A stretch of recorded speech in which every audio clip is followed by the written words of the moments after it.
Brown Bread and Honey.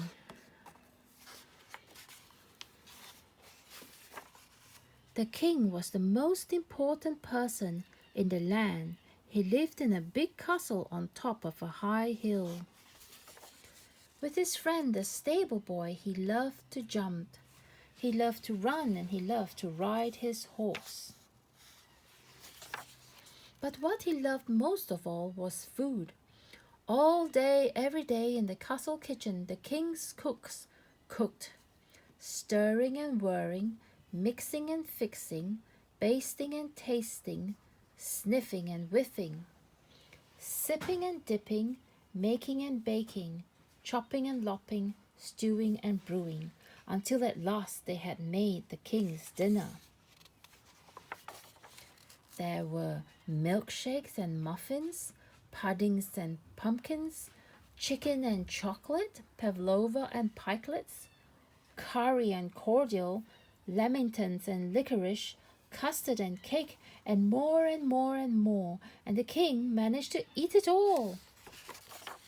But gradually, little by little, bit by bit, he got slower and slower, and heavier, until he was too slow to run, too tired to jump, and too heavy for his poor horse. Nothing he did was any fun anymore. The king was miserable. Nothing he ate tasted any good anymore. As each splendid new dish reached the table, the king complained. He screwed up his face. "This curry is too hot," he cried. "This gravy is too greasy, he grizzled. "These muffins are too mushy," he moaned. "This stuffing is too sticky," he screeched. The cooks were sad, and they tried harder and harder to make bigger and better dishes to please the king.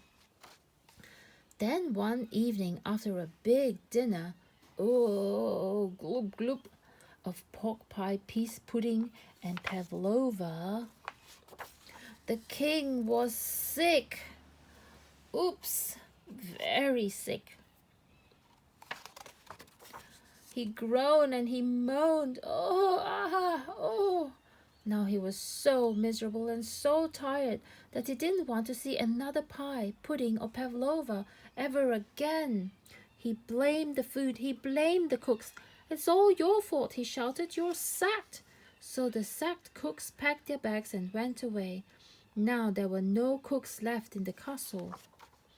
The next morning the king felt a little better and wanted some breakfast.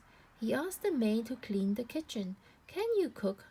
But the maid had heard him complaining about the curry, so she said, "No, I can't." Then he asked the gardener who grew the gardenias, "Can you cook?" But the gardener had heard him grizzling about the gravy, so he said, "No, I can't."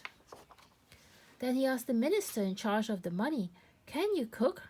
But the minister had heard him moaning about the muffins, so he said, "No, I can't." Then he asked the soldier who served as the sentry, "Can you cook?" But the soldier had heard him screeching about the stuffing, so he said, "No, I can't."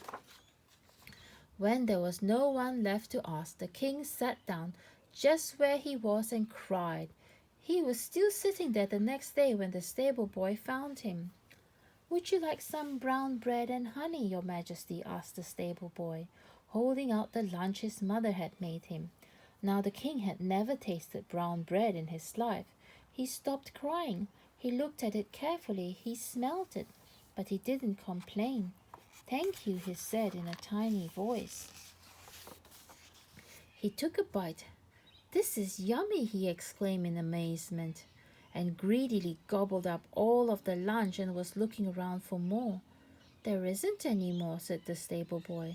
"That is all there is." "I'm sorry," said the king in a tiny voice, "but I was so hungry." Each day from then on, the stable boy brought 2 lunches in 2 little boxes to the castle, one for the king and one for himself, and together they would sit under a shady tree to eat. Until at last, the king could jump and run and ride his horse again. This made the king very happy. Now he loves messing about in the castle kitchen, making meals with his friends, the stable boy. And do you know what they liked best of all? Brown bread and honey. The end.